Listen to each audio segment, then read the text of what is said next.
Welcome, citizen, to another Starcraft Nation broadcast. I'm your host, Vinorati, and I'm going to be casting a series of 3 in between LiquidNazgul and EGIdra. So this is going to be pretty awesome because this is from the MLG Dallas 2010 series, which was this game was played yesterday. I actually watched this game on the projection screen and watched both of these players go at it. The matches in between these two guys were phenomenal. As part of Evil Genius's, EGIdra has had actually a lot of teammates over there, and they all have done relatively well. And of course, Team Liquid was there at MLG. Pretty much, let's see, we had Liquid Hey Pro, we had Liquid Huck, of course Nazgul, and Hey Pro. Lord knows, there was too many for me to actually count. And LiquidNazgul is actually the manager of the team, so this guy is really awesome. He's a very solid Protoss player and is just really somebody you don't want to go up against. Luckily, I didn't have to go up against him. I had to actually go up against Liquid Ret in my first round, and that was painful. So, either way, LiquidNazgul right now is going to be throwing down the gateway, just not choosing to actually to bar his front door just quite yet. Kind of an interesting tactic because although EGIdra, you don't usually see EGIdra push very hard with lings very often. But just as a rule of thumb, you see a lot of Protoss players will put a pylon here, and they'll throw a gateway and a cybernetics core, throw a zealot, and then go from there. But LiquidNazgul is going to do it his way, as he's chrono boosting out these probes like a pro. We do see another pylon going down here, so he is not going to be blocking out the front door for quite some time. We have the assimilator finishing up before the gateway. Looks like he's going to be trying to get out warp gate technology ASAP, as the gateway is finishing up for him, and we will see we do see a cybernetics core going down. EGIdra, meanwhile, has the spawning pool finishing up and throws down a hatchery just a couple of seconds ago. So EGIdra looking to get that throw down the spawning pool before the hatchery. So we do see the queen coming up for EGIdra. Looks like he's going to be getting the extractor here right there. So whether it's for metabolic boost, whether he's going to try to do layer tech first, one way or another, we're going to see here relatively shortly, as we do actually have EGIdra moving out here with his overlords, trying to get a good surround, as he does know where Nazgul is, and he knows that the door is not actually blocked off. We do have his scouting drone in there. Likewise, we do have LiquidNazgul scouting out EGIdra's base. He does see this natural, so he is going to be aware that EGIdra, though he does have the spawning pool, I'm not sure if he saw that spawning pool. Let's go and take a gander. No, oh yes, he did see the spawning pool, so he knows that he got the spawning pool relatively quickly.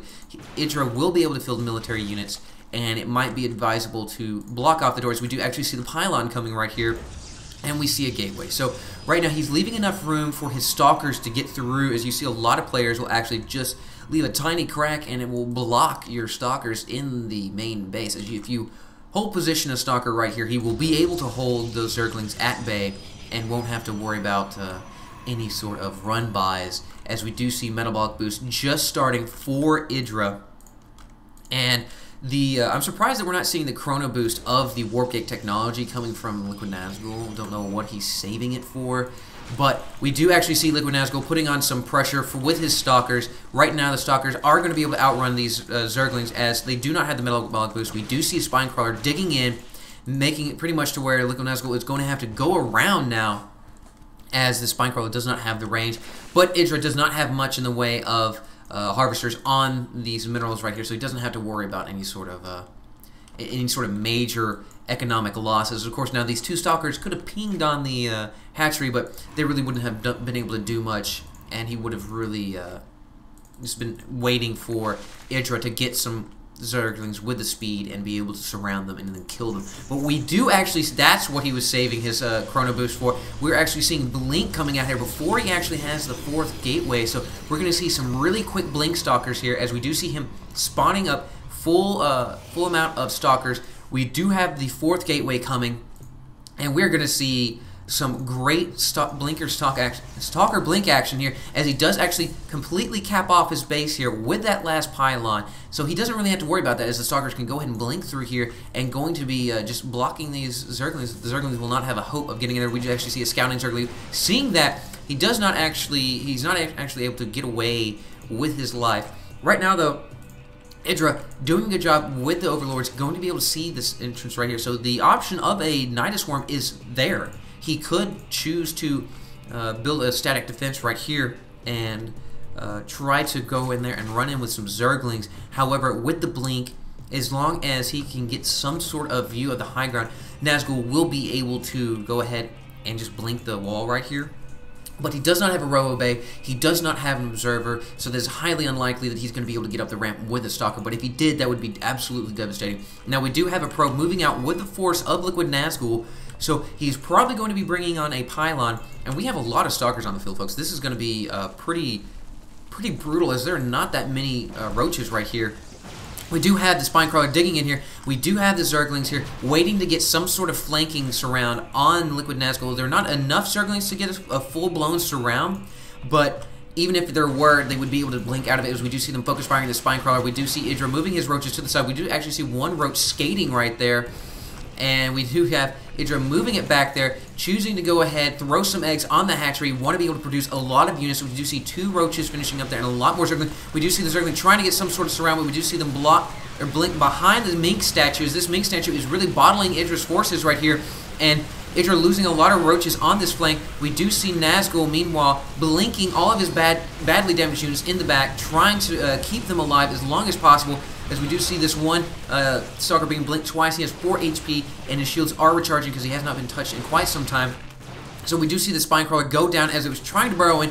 EGIdra doesn't have that much way in the forces. Let's go ahead and look at the units tab. As yes, he does not. He has 6 Roaches and a few Zerglings on the field. That is not going to be enough to deal with these Stalkers, as this Queen does not have enough juice to go ahead and do the transfusion. He's not moving his other Queen down there, trying to pump out as many units as he possibly can. Back to the productions tab. Yes, 3 more Roaches, 6 more Zerglings coming in there, but it's not going to be enough, as LiquidNazgul is doing a epic job of blinking back his arm unit. As soon as his shields drop for his units, or any sort of Smoker's Fire is spotted by LiquidNazgul that EGIdra is focusing his units down, he goes and blinks it down there, right there, blinking back, choosing just not taking any damage. Meanwhile, all these Roaches are in the red. They're not able to stay. We do see some drones coming off the middle line, trying to soak up some damage, and we do see EGIdra GG. Now this, guys, while I was there watching this, people were freaking roaring. It was awesome, because Nazgul was microing like the pro that he is. Those Roaches were not able to maintain DPS on a single unit long enough to actually drop them. This is a 10-minute game, and we saw Blink Stalkers pretty early, and you saw how dangerous that was. We didn't see EGIdra go after the Mink statue, which I was actually kind of surprised, as that would have really hurt LiquidNazgul, as he would have been able to get a lot more Zerglings on the Stalkers early on and not allowing them to actually blink away. And it was great placement of this pylon by LiquidNazgul. So EGIdra right here lost to great micro.